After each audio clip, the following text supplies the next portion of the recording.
Hey everybody, Carm Capriato, and this month's edition of the Coaches Campfire.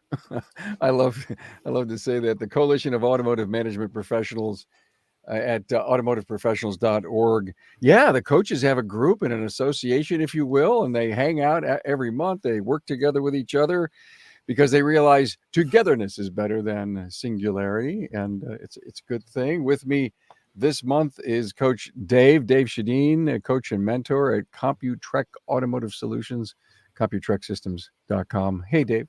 Hey, great to be here once again, Carm. Love As the show, and always. I love being part of this group. Thank you so much. Appreciate your wisdom. Kent Bullard, the Institute for Automotive Business Excellence, all around COO. I mean, Cecil's son. I'm a jack of all trades. That's what I thought. Happy to be here, everybody. Exactly. Love Yeah. this stuff.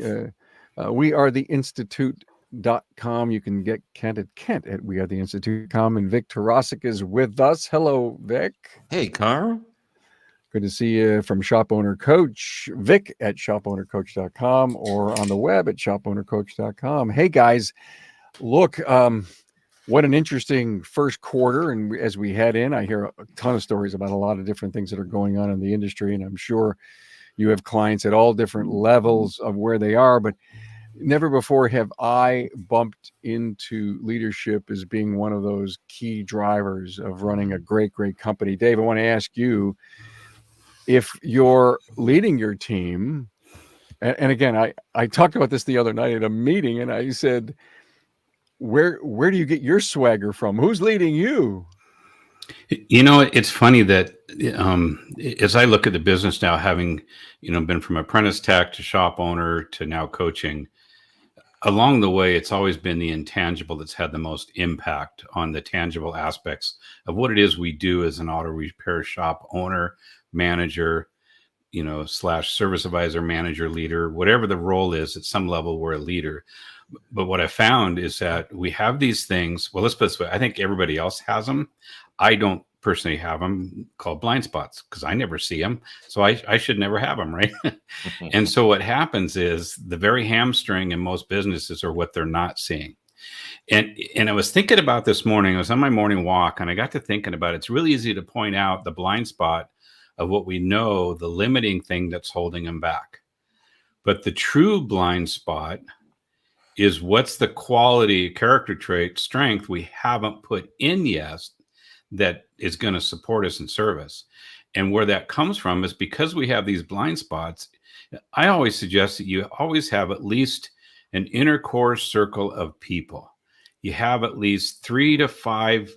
Keep it limited. Much past that, it's too convoluted. But have your core people that you've allowed them, given them permission to speak in your life. So being led by somebody else means you're giving permission to somebody else on this planet to call you on your stuff. Mm-hmm. When you're in your stuff and you have an agreement, hey, if I'm in my stuff and I show up this way, here's what I need for support. And when we do team meetings, we do the same thing. Hey, Mr. Technician Advisor or Mrs. Technician Advisor, what is, when you're in your stuff, because you're going to be, it's just we're humans. We have those bad days. And when you're in your stuff, what are you going to do? So who should lead you should be an inner core set of people. I think it should also be leaders in the marketplace who are going after leadership and personal development. The John Maxwell's, the all the positive Anthony Robbins, Clemmer and Associates, who I went through their extensive work, drastically changed my life to the point where, having not gone through the work, my clients are getting $204,000 of new GP dollars. I go through the work, same coaching techniques, and now they're getting $340,000, and that because I had a different leader. I had somebody challenging me to be a better version of me. So my challenge to shop owners, advisors, and technicians, and I don't care if you're the service porter, if you're the wife just doing the books, who's leading you to be a better version of you? There's a lot of different emotional aspects to it. There's a spiritual aspect to it as well. But who's the dominant influence that you're allowing? We've all heard the phrase, and it was posted on Facebook, so it's got to be true, right? That if you look at your bank account, look at the 5 to 7 people, your closest friends' bank accounts, and how many of them are the same.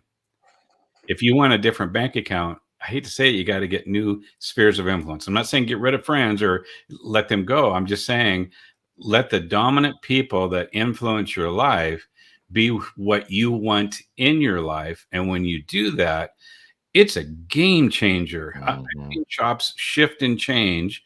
Well, partly as coaches, we all see that. We step in with a different level of thinking, and they have instant increase 99% of the time. There's always that rebellious one. But most of the time they want increase in that. And what they don't know is they can't see the blind spot of what's actually holding them back. I think it comes down to context, and context is a term I use a lot, right?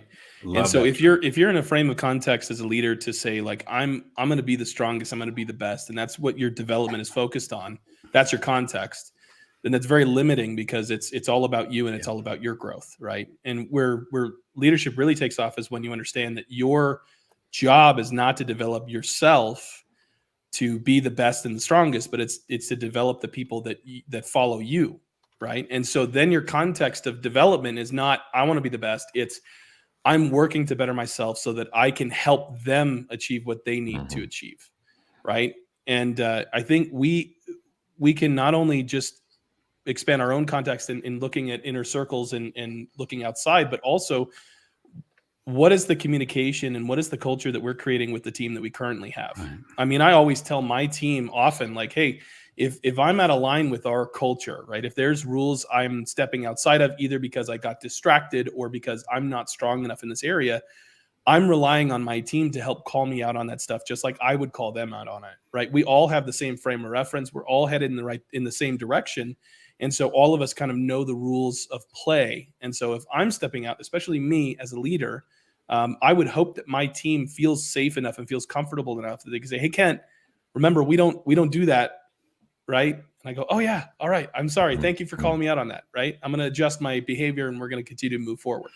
I think that's where oftentimes the burden of leadership feels like, oh, we have to be perfect. We have to be, this shining beacon. And it's not about that. It's about being an authentic person who's invested, who cares about the people you're serving, right? It's servant leadership. But how can I help you be the best version of you so that we can all achieve this goal? Well, Ken, you said something that made me think. Leadership, to me, what leads leadership is humility. Humility says, I'm not perfect. And, ties into what Dave said, who's leading you? I actually happen to have someone from one of our camp members. He and I work side by side with one another, and he calls me out and he encourages me and he grows me, and vice versa. Giving people the opportunity to speak into your life so that you can grow and like you said, Kent, to be better so that we can lead others to stronger positions is, to me, one of the core tenets of being a leader. You have to be a humble leader. It doesn't mean you have to be a weak worm of the dust and get walked down. People often conflate that, right? It's like, oh, I've got to be weak and timid. It's like, no, hold up. You just have to be honest with yourself and your limitations and be open to any kind of feedback. I feel like, oftentimes the failure of a leader is due to their own ego or bias, instead of saying, hey, guys, I'm not the best at this. Right. I need some work. I need some help in order for me to help you guys. And the way I equate it is humble leaders are stronger leaders. Arrogant leaders, usually they're the ones set up for a fall. It doesn't mean, having a strong personality is total arrogance. It just means I may be strong in my beliefs, but I'm willing to bend if need be. But you need to show me, sell me, show me why this will help me to be better. That's what a true leader does. And he seeks out, I want to get better at whatever discipline it is that I'm working at.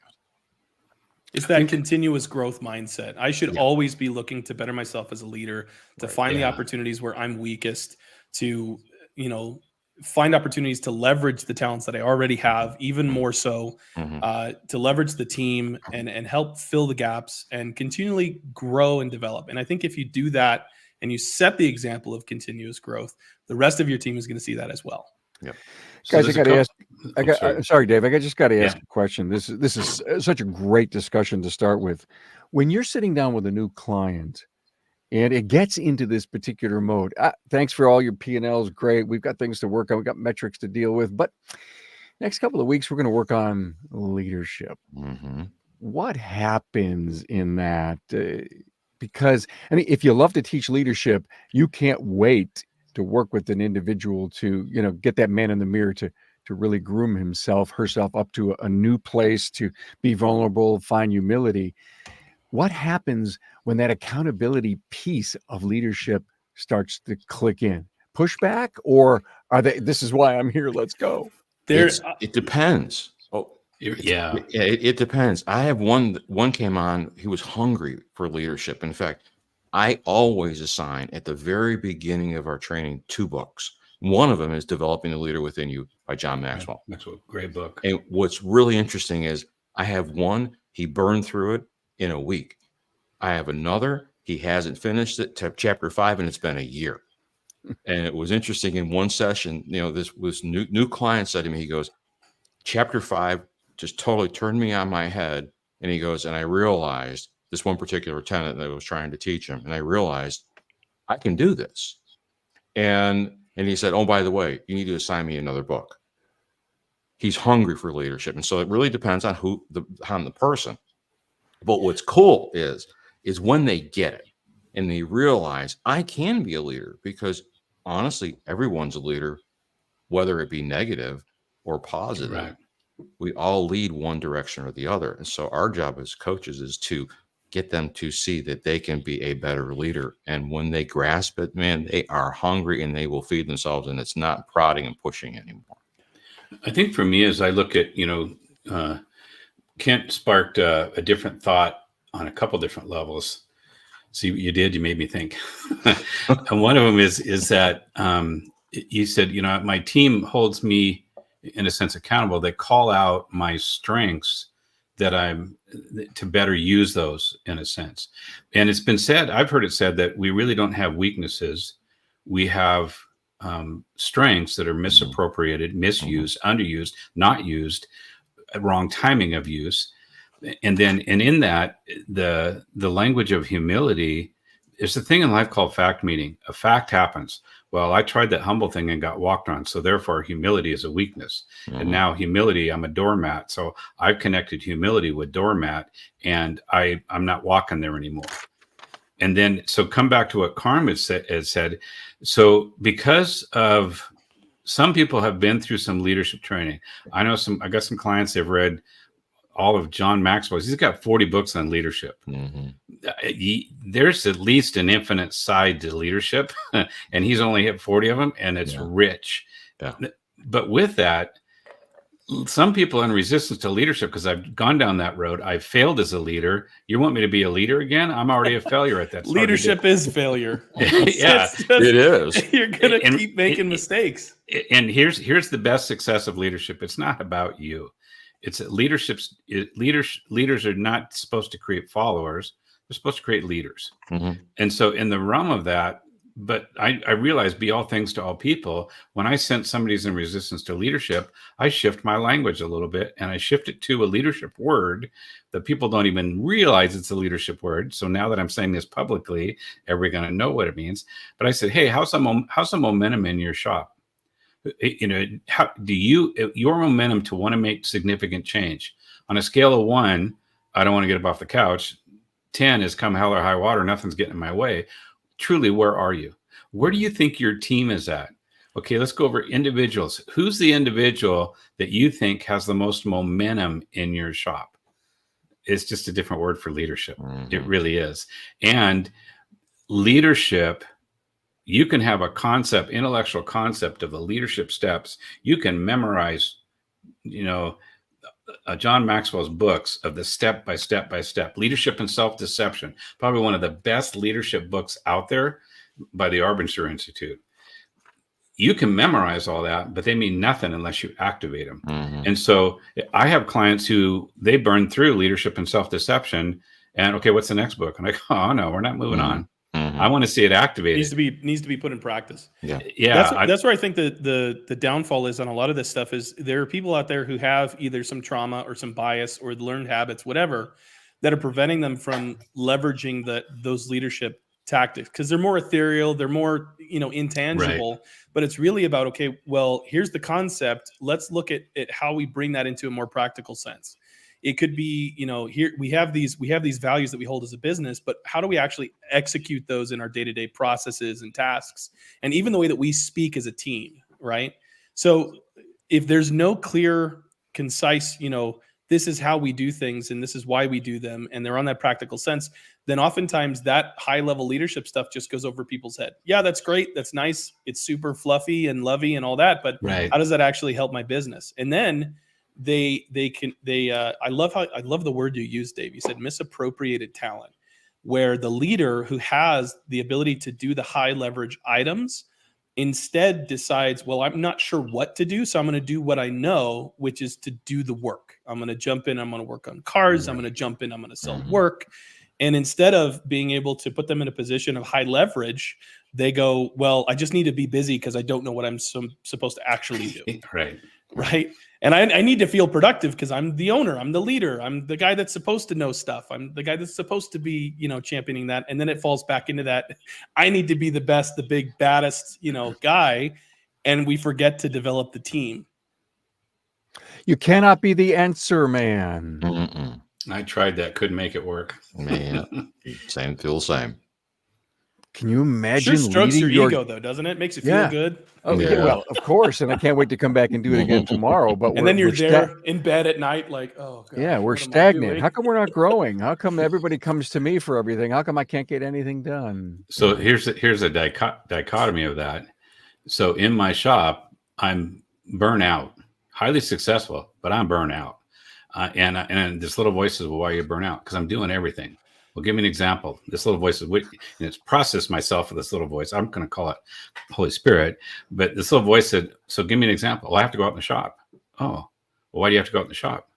Well, because I have to write it up. I have to go out there. And guess what? There's some things that they just can't diagnose. Oh, well, who hired him?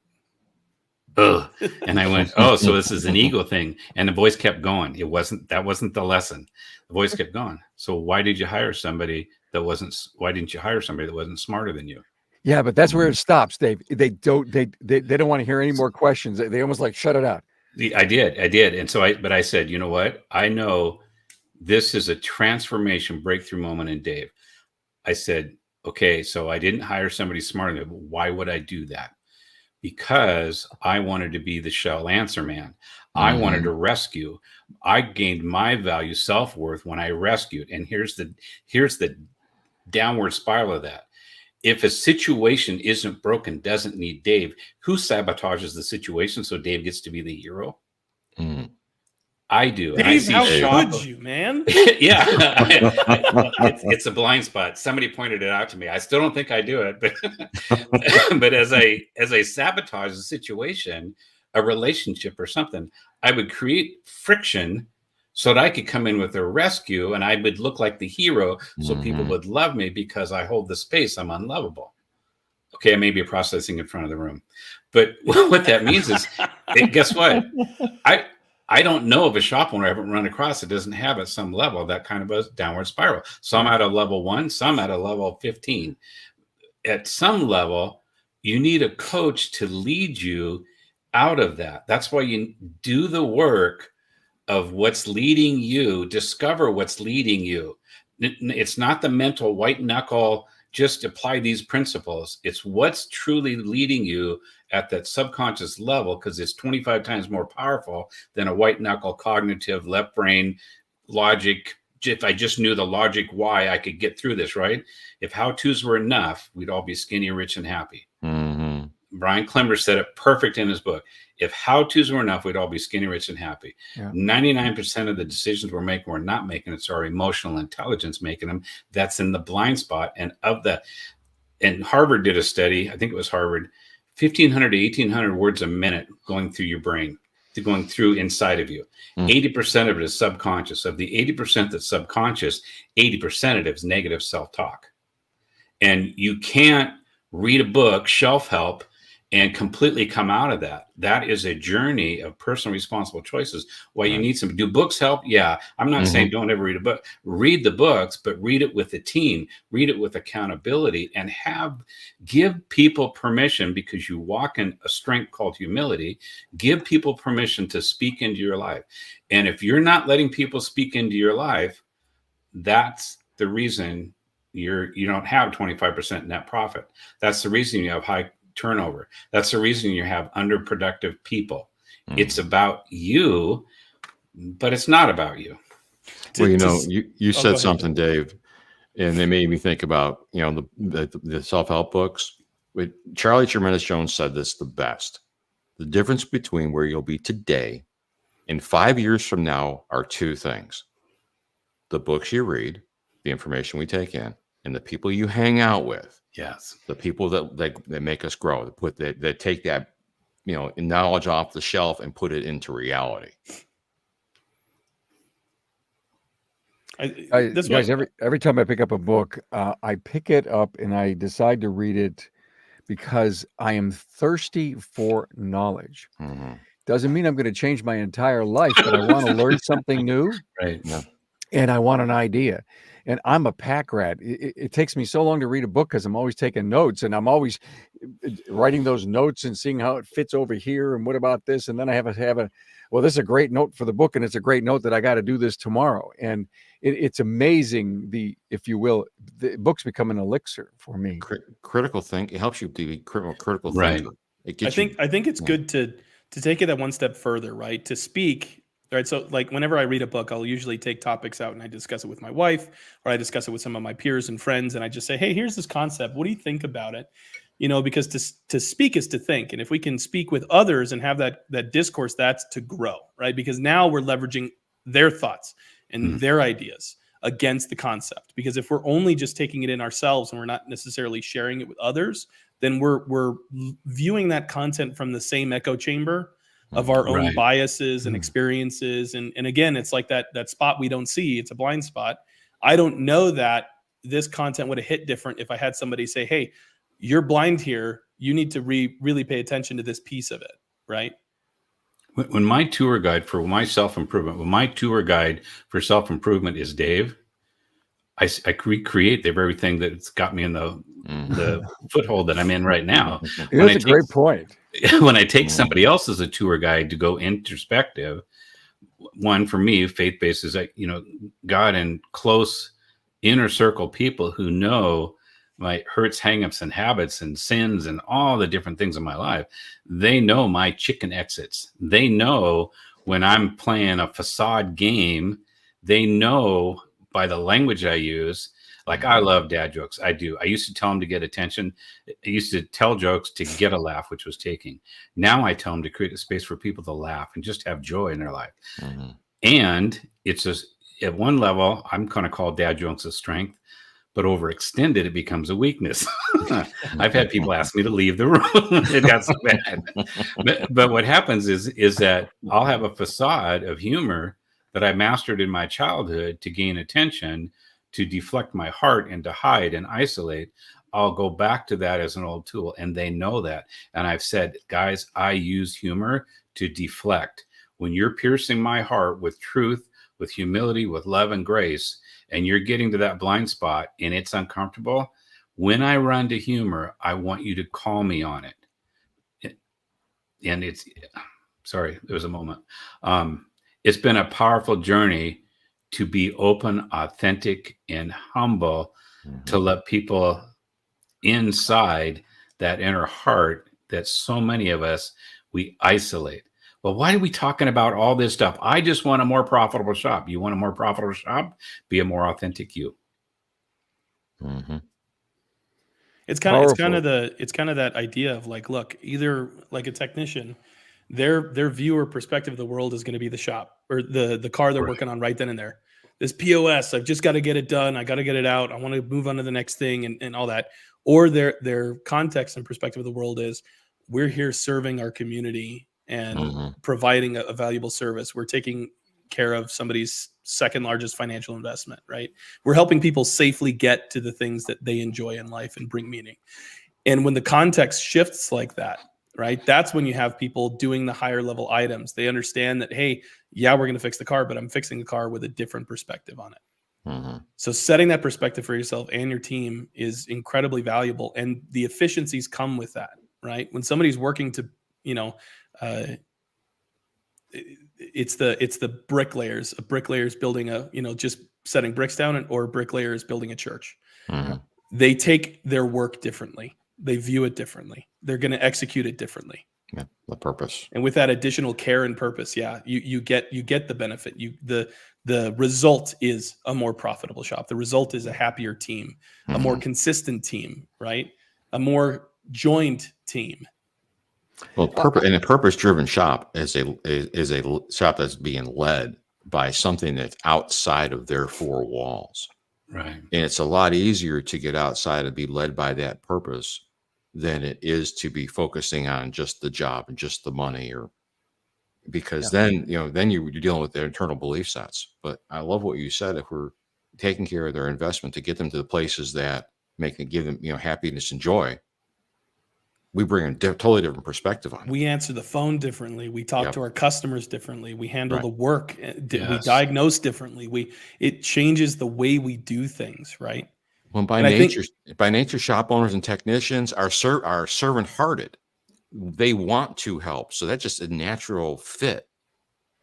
One of the trainers that I love partnering with is Gary Smith from Diagnation, phenomenal trainer. And we were talking about life, and we're talking about influence, and that he said, Dave, because I was speaking into his life, and Gary's just this great guy, and his purpose in training is beyond just how the car works. And so he goes, Dave, I can see it now, because there was a technician who was about ready to throw in the towel and quit because he hated diagnostics. And I worked with him, and I challenged his thinking. I challenged his approach, and from a place of servanthood and service. And the guy came back to him, gave him feedback. You know what? I was going to quit, but based on how you trained me, I'm a different person of how I approach diagnostics. I was talking to somebody else, another coach and trainer, and I was talking about them influencing the shop owner. And this is my why. It's a 500-year plan, which means I'm going to be gone, but 500 years from now, what's the ripple effect? I get to work with shop owners who then shift and change and lead their people different. They lead their advisor different. That advisor leads their customer different. That advisor leads the technicians different. They fix the car right the first time with a different passion. So the soccer mom can get her son to a soccer game to learn disciplines in life, so they have great life skills that they grow up and pass on to their kids. So it's not just about fixing cars. It's about touching lives and a ripple effect that we will have, in a sense, an eternal ripple effect by how we show up and the choices that we make and the impact that we choose. And we bring that level 10 excellence to any one given moment, including a level 10 excellence when we step in the poop, when we create our own messes. Did we do it at a level 10 first? But then did we recover at a level 10? Yeah, did we walk in humility? Yeah. How did we respond to our own mess ups? And that ripple effect is what gets me up every day. I get to talk to people about a hope and future that sometimes they're so stuck they can't see it. No, they're not looking out what's ahead. They're looking what's in front of them. And there was a talk show host here in Houston. He goes, we're planting seeds of trees whose shade we will never get to appreciate. And if as a leader, you think about that ripple effect, what you just said, and the impact you can have on a community, and how far in advance one good thing that we do today, and we multiply that throughout the day and the year, how far out will that go? How many trees will be planted? How much shade will be on the earth? No, we're not going to be able to appreciate it. But the word's legacy. Yes. Yeah. And not just a Subaru. That reminds me of the tree that we had in our front yard when I was a kid. Gosh, it was probably 12 feet and Now I drive by that old house of ours, and that thing is a monster. It's amazing. I wasn't even there, and it kept growing. How did that happen? Hey, listen, in this time that we have remaining, I want to talk about, and this, by the way, unbelievable segment. Thank you so much for this. I have just a million great takeaways. Let's talk about training and paying for training. It's really been a big topic. But before we jump into who should pay, why should we pay, I got a great question. It's been bothering the hell out of me. Service advisor training. Okay. So I send one of my key people, and I'm the owner of the shop, to service advisor training. That individual comes back and starts doing things. And I go, whoa. What are you doing? Stop. And all of a sudden they're doing, wait, boss, you weren't there. And I love this, and it's going to really be good. No. We don't do this stuff there. So my challenge to the coaches and the trainers in the industry is this: how could you do service advisor training without having the boss of that individual in that class so they can come away? You can't. Thank you. This is one of my what we've done here is we've tried to bring in as many owners as possible. We say, hey, in our advisor performance groups, in this training, the owner gets a free seat. Come see the content, or at least meet with us so they can show you what we're teaching your advisor. I can't tell you how many times we have gotten an advisor, they've bought in, they're really interested to deploy the tactics, and they get back and the owner pulls the rug out from under them. And it's like, look, you just invested all the money, the time, sent your person here. They were excited because you're investing in them now, and they get back to do the thing you sent them to do, and you prevent them from doing it. It's like, I get it. You have to have some level of control to say, hey, I love these other things, but we don't do this here because it maybe conflicts with our culture or how we do something. Great. But at least have some level of input to see what they're actually learning and why it has value. When we did our mastery group for advisors a couple of years ago, we had some owners participate and some owners who were basically like, here, babysit my advisor. We saw a 2-to-1. Now, all of the advisors had growth, right? But it was a 2-to-1 correlation. So if an advisor improved their, let's say, gross profit by 20% and they didn't have an owner involved, the one that did have an owner involved grew that by 40%. Yeah. Right. And it was across all the metrics. It was crazy to see it. So I love it. You've answered what I've always felt and thought. So if you bring them in, Kent, maybe part of the contract, quote, that you have with this owner who doesn't want to attend is this: they're flying back. So you and we have to have a little mano to mano. I need to tell you what they're going to talk to you about. I'd like to let you know what I think they're going to want to change. And I want you to pick up that phone when this starts to feel ugly and let me tuck you off the wall. Can that happen? Yeah. I mean, that's kind of what we're doing in our process, is to really connect with the owners and say, hey, we need to get you involved. But yeah, I mean, a lot of owners, I don't know why you want to invest in them and you spend the time and energy, but then you don't back it up with action or support. Yeah. I'm in total agreement with Kent that you can't train an advisor without the owner being right in the middle of it. It's an uphill battle. One of the things that's a little bit different with us is that when I say us, me, myself, and I had been through advisor training when I was in a dealership realm. And when they brought a coach in and really showed me what it meant to be profitable, it was a shift of the intangible of my thinking, and then very core practical things. But what I found is I started coaching, and the coach talked to me. I said, why don't you just have me come to a seminar versus you here for 2 weeks? Because the seminar room is different. And so I've been to seminars, man, I'm sure great to take that coach back. And on my front counter, when the phones are ringing, the wrong parts show up, and all the stress I'm going through to implement this shift and change, which is why in our program, I come on site for 2 weeks. And I'm listening to the phone calls. They're telling me I'm presenting power steering service. Nobody's buying. Really? I got advisors that are knocking out of the park. they're getting their second power steering machine. Even with power steerings going away, they're selling more. Maybe it's about how you're saying it, when you're saying it, tonality, and you can't get that from a workshop. Do workshops, are they powerful? Yes, I have them, use them, and people come back, they do 20, 40, 50% increase, and real world environment. So when you're on site at the counter, it's like, okay, shop owner, you need to be there too. You need to be there listening in. You need to be that when I step away, the dominant influence in the business is when I'm there. When I step away, you're to take place, or the manager or the advisor I just trained, you're the dominant influence as I step away.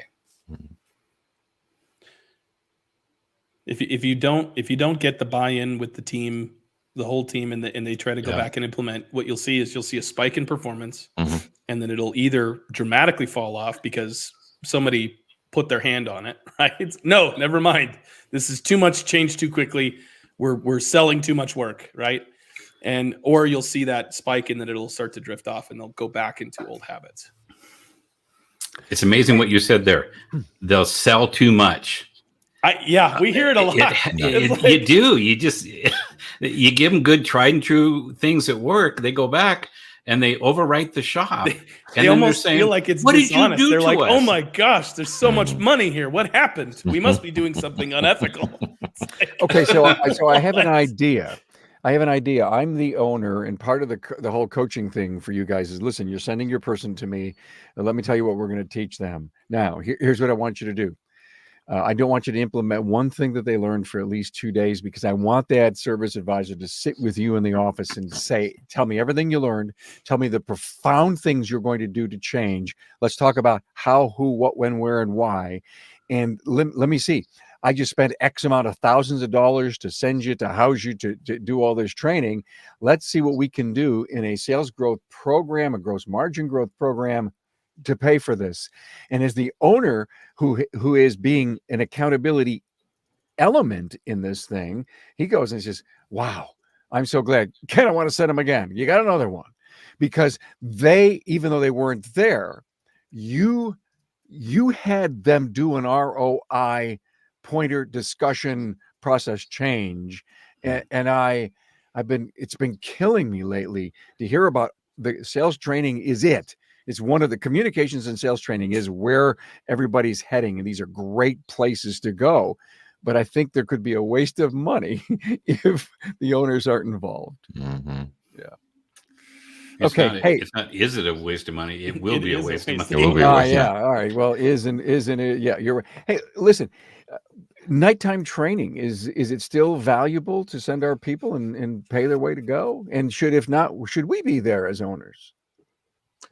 I want to say yes, it's still valuable, because not everybody goes to Vision, ASTE, right, Apex. It still has merit. It depends on what kind of program is brought in. Jim Conowich down at Knowles. They've got a killer training program, and I think the owner should be there if he's out in the shop. If he's not out in the shop, send your shop foreman, send your technicians, and make certain that what they get trained on is stuff that's in the area that they're going to work on. There's no sense in sending a guy to an alignment class if he's has to be applicable. Yes. Right? Yeah. Don't allow them to choose the classes just to fill up their hours for training for the year. Choose something, work alongside them that's going to enhance their skills, to improve them, to increase your billable hours on a daily basis, increase your efficiency. And it can be done in a nighttime environment. Yeah. Well, it's not good, ideal. Frankly, it should be part of the development plan for that employee. Yeah. So you should be having regular development discussions with them. You should look at what are the education that they are interested in and what aligns with the work that the shop needs to be doing, and find that overlap, and then start building a curriculum for them. And when those opportunities arise, not only will they see that it's part of their development, right? Mm-hmm. But our pay plans, usually when we develop, is that there's some additional bonuses and stuff that are paid out for training hours and all of that. Mm-hmm. And so they're not incentivized, but taken care of for their time, because obviously we should pay them for their time. But now their approach to the class is not, I'm just checking off my hours. It is part of their development plan that this business is investing in me. It aligns with what I want and what the shop needs. The context of what Carm is asking the question there is a scarcity or abundance mindset. Should we pay them? Should we not? Should we pay them full? Do we have a training wage? What do we do?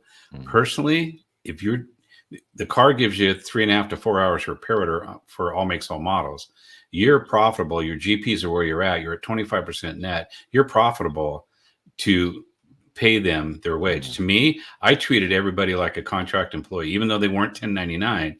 You know what? I hired this guy with $60,000 worth of tools, and I'm going to send him to school for my betterment. I'm paying his full wage, and I included in his productivity bonuses, so he gets a super bonus that week because he's producing hours. And there are times where, depending on in Washington State, if by chance it was a low production week and they went to training, they got overtime. And so it wasn't about the cost to me. It was about the return that I'm going to get. Carm, one of the guests who's been on, him and I together, Carlos Sabuco from Sills Auto Care in Toronto. This guy is brilliant. This is what he shuts his shop down 2 Fridays in a row. He brings a technical trainer out in the shop for needs that they need. And then his advisors are in the office. And at one of the times he did that, I got to be a remote webinar. We spent the day doing advisor training and polishing and role playing and doing that. Because, Dave, I know what it costs for me to send all my people away one at a time over a long period of time, getting a longer period of return. But if I just shut my shop down, because I'm going to be half a crew if I send 1 or 2 techs away during the day. I had another shop in the Northwest. It's a diesel shop. They paid a diesel trainer to come into their shop all day Friday, all day Saturday. And it was one of the best team building things they could do. It wasn't, not that I still believe in the shows, that we still need to go to those and support those for trade associations. Great stuff and a larger variety. But you bring a trainer in and the cost is so much more affordable than to send your people away, fly them out of state to where that trainer's at. You know what? The return on investment is so high in the camaraderie, in the loyalty. And when you pay them from abundance of a workman's worthy of their wages, including when they're getting training from me for their investment in my shop. That's there's a shop owner in Central Ohio, Jason Quillen, top notch.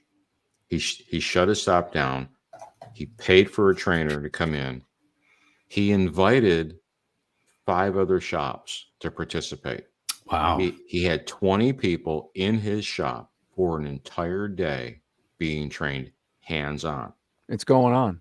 We're seeing a lot more of that. Yeah, all over. It's going on. Yeah. We've done shows on that. A couple of thoughts before we get here to the end. Bill Hill, Mighty Auto Pro, Medina, Ohio. You get a bonus based on the number of hours you put in for the year. So if you put in 80 hours, and there are guys that do that in his shop, he'll pay half of that. So 40 times their wage, and that's Christmas bonus. And it's tracked, and they all pretty much guess what they're going to do for Christmas because they're investing. It's not because it's because they want to train. I was at their shop about a month ago, talked to them, interviewed these guys, and it was exciting to see the commitment they have to training, and he pays for training.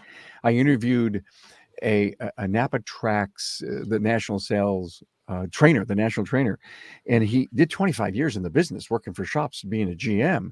And I said to him, I says, how'd you get your guys to go to training? Because I hear guys say, my guys won't go to training. How do you get your guys to go to training? And he just blew me over in his answer. He says, I drove them. I mean, hold that thought. I went with them. My guys won't go to training. We're shutting down and doing training. That's a leadership mentality right there. Most of the guys who don't want training is because the owner doesn't value it. And I says, wait a minute, you're not wrenching, but you're hanging out with the guys. You're absolutely right. I'm hanging out with the guys. Nice. And I'm learning what they're learning. And then I'm coming back asking stupid questions and seeing who learned anything. Brilliant. Brilliant. Kent mentioned vitamin C culture for your business. If you're not hiring and onboarding with an inside of a training culture, you're going to get texts. I don't want to go to training. Advisors, I don't want to go to training. In my shop, it was required. In fact, is what I coach. I give them the job description, and their commitment to the position is a commitment to themselves and the team that management deems training necessary, that you're making every effort to get there. I get you got a family thing or reunion. I get all the rescheduling of that. It's not that you aren't going to go at all. You're just not going to go that time. We got to reschedule. But in my shop, here's how I got them to do training. I went with them because I love training. And then the other one was that you get to keep your job. But Dave, that was 20 years ago. Techs are hard to find. Yeah, they are hard to find. But I am not going to let a cancer like that run my shop, because it is now no longer me running the shop. It is a technician. And I had to have some conversations with some of my techs, walk them out front, look up on the sign, say, whose name's on the sign there? Mm-hmm. It's Dave's Auto Repair. It's not Robert's. It's Dave's Auto Repair. And I don't say that from arrogancy. I say that from because if you had ownership mentality, you would run to this, because in Robert, that when you go to training, you're more empowered. And you go to training, and by the way, you get so many training, and there's bonuses in it. Part of it starts at the moment of conception, and let me explain what I mean. That means when you hire that person, and that person comes in they know before they even say, I'm coming to work for you, what your commitment is to training, what you expect of them, how you want them to grow inside of your business, and you want to invest all kinds of money to keep them on the cutting edge of everything. Now, if you decide to go in and do this, you've got to make a major commitment to the team that you have, and some of them might not stick around. But listen, I get it. Let me see. There's soccer, there's kung fu, there's guitar, there's swimming, there's all kinds of things that are going on inside of everyone's life. Is Kent smiling? He kung gets fu. It. Because my grandson is. That's what I know. And why kung fu? Anyway, there's so many things going on that we, as the younger married couples, are all working together to make all of this stuff work within their lives, and they don't have time to do this. But if they took the job on and says, hey, I'm going to get some really great training, and it may just interrupt a few things that we're doing, but this is this is my career. And guess what? There's a bonus. I'm being paid to do this. And look and if I don't stay current, I'm going to evaporate and die. It's an investment in their marketable value, right? As an individual. And here's the thing. It's like, if we've got the right culture in place and we start it early, and I mean, seriously, I teach that you should be looking at, when defining a job position, you need the technical competencies and the virtue competencies. What are the characteristics and values we hold for the position that align with the company itself? Right. And if you are promoting that type of culture and business out there, and the people that, you invest in training and you develop them, and that's what's promoted out there, you're going to attract the people that value those things. Right. And you have a duty as a leader, as an owner. You are taking care of people's families, right? You are developing a team that is going to help support each other. And how selfish would it be of me to take the convenience of keeping on a bad employee because they churn hours, versus making the hard decision to say, this person doesn't fit our culture. It is making it worse for everyone else on the team. I have a duty to the team to get rid of that person. It hurts now, but it's for the betterment. It's like trimming the roots, making sure the dead stuff's out so we can continue to grow. Yep. Hey, I just great comment from Hardley. Thank you very much. He's in Facebook watching us, so I appreciate that. This was great. I loved this conversation. You guys nailed it. Little leadership discussion, little book reading discussion, a little training discussion. And if you felt guilty about anything you heard here today, then look yourself in the mirror, hire one of these guys, and say, hey, give me a kick in the ass and let's go. Because that's what it requires. I mean, think about what it takes. I just think what you said earlier, Vic. You said, I got a guy who read the book in 5 weeks, and a guy's 5 months, and he hasn't been more than 5 chapters. And is it frustrating as a coach, I guess, to have someone want to be here, paying the fee, moving forward, but not doing enough in the leadership role, which is the kingpin of all? It is. It is the kingpin of all. And is it frustrating? Yes, but everyone's at a different point in their leadership. And until they want it, there's nothing we can do about it other than bring them to the water, encourage them, that one day the light bulb will turn on. I have to believe that. Yeah. You got to meet them where they're at, make them feel safe and comfortable for things exactly. to start growing and taking those baby steps. Right. This was great, guys. Thank you so much. It's our May meeting of the camp group, our campfire, if you will, from the Coalition of Automotive Management Professionals. Dave Shadeen from CompuTrack Automotive Solutions, Kent Bullard, Institute of Automotive Business Excellence, and Vic Tarasic, Shop Owner Coach. As always, fellas, thank you for your friendship and your great wisdom. We'll see you next month. Thanks, Great Tom. to be here. Thanks, Carm.